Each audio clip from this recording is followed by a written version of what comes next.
सर्वशक्तिमान पवित्र परमेश्वर का धन्यवाद हो और सभी प्रियजनों को क्रिस्ट यीशु में मेरा शालोम जय मसीह नमस्कार। स्वागत है आप सभी को आज के वीडियो में।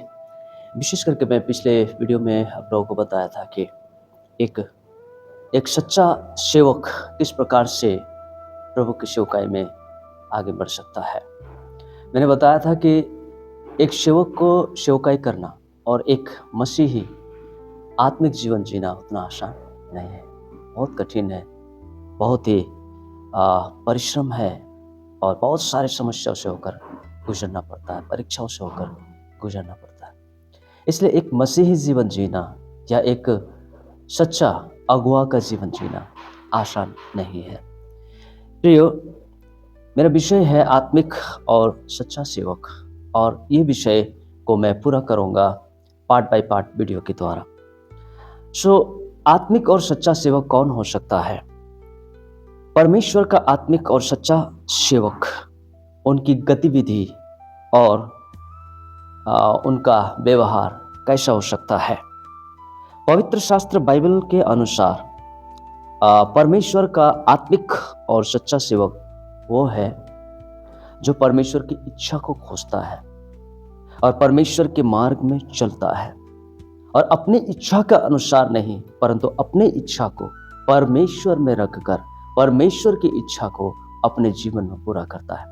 वो एक सच्चा सेवक और आत्मिक सेवक हो सकता है और वह अपने स्वार्थ के विषय में कभी नहीं सोचता, बल्कि अपने स्वार्थ से पहले आवश्यकता में पड़े हुए भाई और बहनों के सहयोग करना उसकी प्राथमिकता होती है।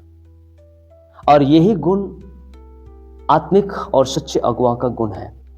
वो अपने लिए नहीं सोचता, लेकिन अपने भाइयों के लिए, अपने बहनों के लिए अर्थात कलीसिया के हर एक व्यक्ति के लिए वो चिंतन करता है और अपनी सुख सुविधा को छोड़ कलीसिया की सुख सुविधा और कलीसिया के आशीष और कलीसिया के उन्नति के विषय में प्रार्थना करता है और चिंता करता है। परमेश्वर का सच्चा और आत्मिक दास वो हो सकता है, सेवक वो हो सकता है जो परमेश्वर के द्वारा बुलाया गया हो, ना कि अपनी इच्छा से और ना तो मनुष्य के द्वारा और ना ही मनुष्य को प्रशंसा करने के लिए बुलाया गया हो। केवल और केवल परमेश्वर की इच्छा के अनुसार और परमेश्वर द्वारा बुलाया गया दास ही, सेवक ही आत्मिक और सच्चा सेवक है। हम देख सकते हैं मत्ती रचित सुसमाचार की पुस्तक बाइबल में से मत्ती रचित सुसमाचार की पुस्तक 22 अध्याय का 14वां पद में, क्योंकि बुलाए हुए तो बहुत है परंतु चुने हुए थोड़े हैं। तो वचन कहता है कि बुलाया गया, निमंत्रित किया गया तो बहुत है, लेकिन उनमें से थोड़े ही चुने गए हैं। तो ये बहुत गंभीर बात है और इस बात को हमें समझने की आवश्यकता है। आज हमारे अगुआ को, आज हमारे मंडली के सेवकगण को पहचानने की आवश्यकता है कि वो सेवक सच में मंडली की भलाई चाहता है या परमेश्वर की इच्छा जानता है या परमेश्वर की इच्छा को वो प्रचार करता है, सिखाता है। इस बातों को जानने की जरूरत है। कॉलिंग बाय गॉड, परमेश्वर द्वारा बुलाया गया होना चाहिए। तो यहाँ बुलाए गए के विषय में बताता है, प्रभु यीशु स्वयं कहता है बुलाए गए तो बहुत है परंतु चुने हुए थोड़े हैं। तो जितने बुलाए गए हैं उनमें से कुछ लोग परमेश्वर के द्वारा चुने जाते हैं परमेश्वर के कार्य को करने के लिए, उनके कार्य को मनुष्य के बीच में प्रकट करने के लिए केवल कुछ ही लोग हैं जो चुने जाते हैं। हम जानते हैं कि प्रभु यीशु मसीह जब इस संसार में थे और प्रभु की सेवकाई कर रहे थे और परमेश्वर की इच्छा को पूरी करने के लिए निर्धारित होकर इस संसार में मनुष्य के बीच में रह रहे थे, उस वक्त परमेश्वर के वचन को सुनने के लिए यीशु मसीह के पीछे हजारों की संख्या में लोग आया करते थे। लेकिन उन हजारों की भीड़ में से प्रभु यीशु मसीह ने 70 चेलों को चुन लिया।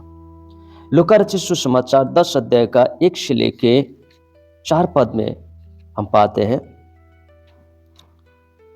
यह इस प्रकार से लिखे, इन बातों के बाद प्रभु ने 70 और मनुष्य नियुक्त किए और जिस जिस नगर और जगह को वह आप जाने पर था वहां उन्हें दो दो करके अपने आगे भेज दिए।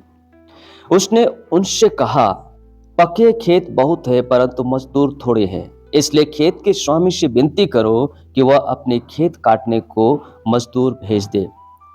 जाओ, देखो मैं तुम्हें भेड़ों के समान भेड़ियों के बीच भेजता हूँ। इसलिए ना बटुका इसलिए ना बटुआ, ना झोली, ना जूते लो, और ना मार्ग में किसी को नमस्कार करो। जिस किसी घर में जाओ पहले कहो, इस घर में कल्याण हो। तो यहां पर क्या कहना चाहता है प्रभु यीशु मसीह, कि प्रभु यीशु मसीह जिस जिस जगह से होकर जाने वाले थे, जिस गांव से होकर जाने वाले थे, इन 70 चेलों को पहले, यीशु मसीह जाने से पहले उन्होंने 70 चेलों को भेज दिया। क्या के लिए? संदेश सुनाने के लिए, परमेश्वर का वचन का प्रचार करने के लिए। जब ये 70 चेलों को भेज रहे थे तो उन 70 चेलों ने क्या किया कि यात्रा के दौरान हमें रास्ते में बहुत कुछ चाहिए, तो वे लोग बटुआ अर्थात पर्स, है ना, पैसा के पर्स लिए हुए थे। वे लोग खाना लिए हुए थे, वे लोग एक्स्ट्रा कपड़े लिए हुए थे, वे लोग एक्स्ट्रा झोला लिए हुए थे अर्थात बैग्स लिए हुए थे। तो उन लोग यात्रा के लिए पूरी तरह से तैयारी होकर आए थे। लेकिन प्रभु यीशु मसीह ने क्या कहा? न तो तुम बटुआ लेना, न तो तुम झोला लेना, न तो तुम अपने लिए कुछ एक्स्ट्रा कपड़ा या कुछ भी पहरावा लेना, परंतु क्या? केवल केवल और केवल परमेश्वर के वचन का प्रचार करना। और जिस घर में तुम जाओगे कहना कि इस घर में कल्याण हो, इस घर में कल्याण हो। अब उन्हें क्या कहा? ना तो बटुआ लेना, ना तो बैग्स लेना, ना तो एक्स्ट्रा कुछ कपड़े लेना, ना तो भोजन लेना, परंतु केवल परमेश्वर का वचन। तो यहां पर वे लोग भी मार खा जाते हैं और उन 70 जनों में से केवल 12 लोग ही रह जाते हैं। अब सोच के देखिए कितना प्रभु यीशु मसीह कितना मुश्किलात वाली बातें उन्हें कहते हैं, जो वो उनके सोच के अनुसार, मानवीय सोच के अनुसार नहीं हो सकता। क्योंकि हम जब भी कहीं भी ट्रेवल करते हैं तो हम अपने साथ एक्स्ट्रा कुछ ना कुछ लेके जाते हैं, भोजन के लिए लेके जाते हैं, रास्ते के लिए पैसा लेके जाते हैं और कपड़े लेके जाते हैं और भी सामग्री जो हमें चाहिए लेके जाते हैं। पर प्रभु कहता है इनमें से कुछ भी लेके मत जाओ, पहले से तैयार मत रहो। आसान नहीं है, उनका कॉलिंग आसान नहीं है। जब अब्राहम को प्रभु यीशु मसीह ने बुलाया, पिता परमेश्वर ने बुलाया, उसने क्या कहा? अपने सारे कुटुंब, अपने सारे खेत खलियान, अपने सारे देश, अपने सारे लोगों को छोड़कर मैं जिस देश को जाने को कहता हूं वहां जा। सब बातों को छोड़कर। क्या सहज है? सच्चा परमेश्वर का सेवक, सच्चा आत्मिक और सच्चा परमेश्वर का सेवक बनना आसान काम नहीं है। सो उनका कॉलिंग ही, पहला बुलावट ही क्या है? अपना सब कुछ क्या करो? छोड़ दो, कुछ भी एक्स्ट्रा मत लो और उसके पीछे चलो।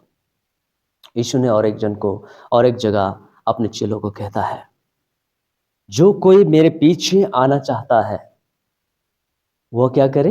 अपना क्रूस उठाए और मेरे पीछे आए।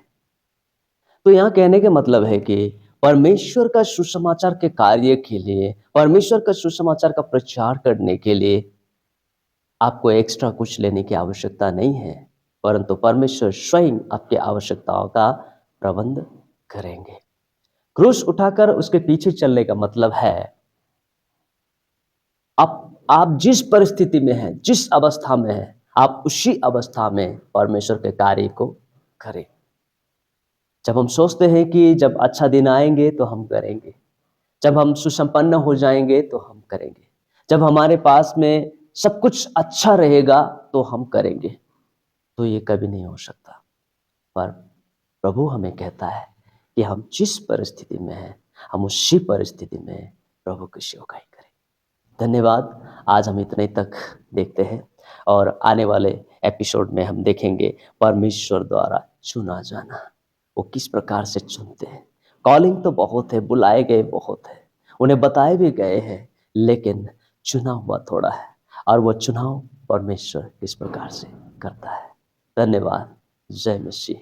शालोम, नमस्कार। ईश्वर आप सभी को बहुत ऐसे आशीषित करे।